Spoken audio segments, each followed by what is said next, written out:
Chances are, if you live in the industrialized world, you are addicted to a bliss point food. My current addiction? Those damned Chobani yogurts. They have just about everything you could possibly want to stir in there, and they melt in the mouth. I did not even know I was a fan of blueberry buckle. What is blueberry buckle? Until I tasted Chobani's version of it. So what are bliss point foods, and are they as nefarious as they sound?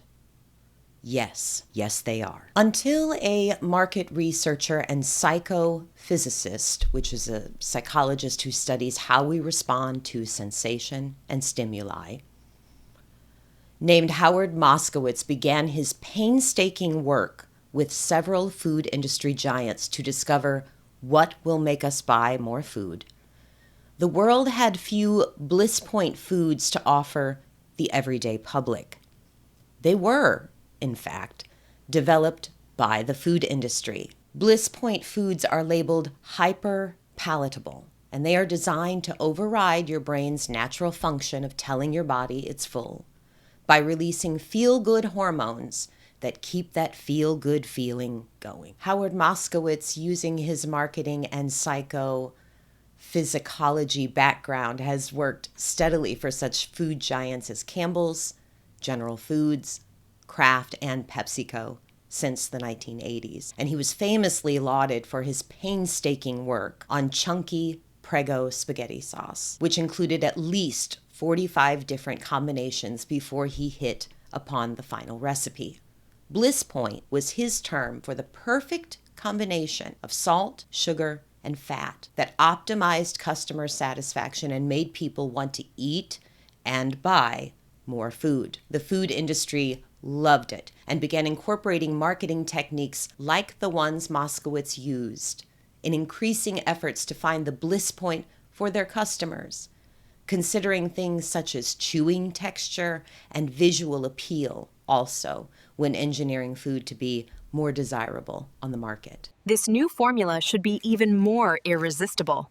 The blend of savory and sweet is perfectly balanced.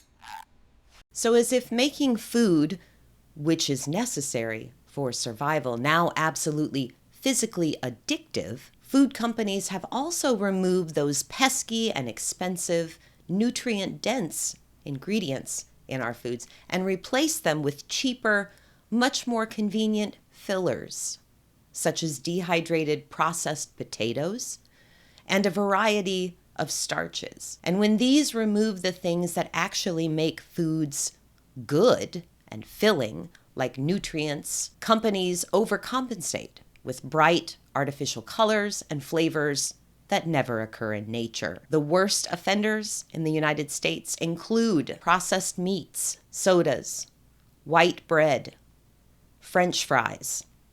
That's a whole category. None are excluded in this category, all French fries. Fast food burgers, donuts, processed cheese, potato chips, processed snacks, and alcohol is number 10 on this list. And even alcohol, which offers a reward for its consumption right away, not so much later, is also juiced up to make it even easier to consume with those bright colors and fun flavors.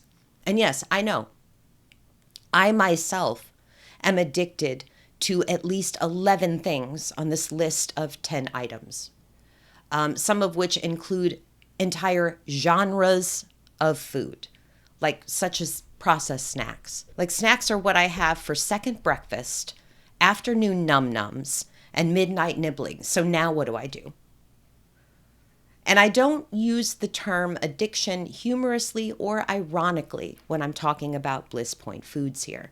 Many of us are addicted to these foods, and that is no mistake. Companies know and have known for years that foods like these, the ultra-processed and engineered foods that they manufacture, that have now become the norm and the only available option in some areas, are detrimental to our health and can lead to absolute syndromes, not minor illnesses, conditions. such as diabetes, heart disease, high blood pressure, and a host of digestive issues. Other things that can and generally do occur if you have built a lifetime of eating these foods include nutritional deficiencies or inabilities to properly absorb the nutrients that you're taking in, deterioration of brain function, disrupted appetite signals, which can lead to a host of issues, and an increased need for your fix. So an increased need for the sugar, the salts, and the fats that are included in those foods. So as the term suggests, bliss point foods are made to be addictive. They are made to be consumed in large amounts, so you will purchase more. And this is especially insidious in foods specifically made for kids. It conditions them like it conditioned me and a host of other Gen Xer kids for a lifetime of chasing that unattainable sugar rainbow, like the Skittles rainbow or the Lucky Charms rainbow, or all the colors of M&M or Jell-O cups.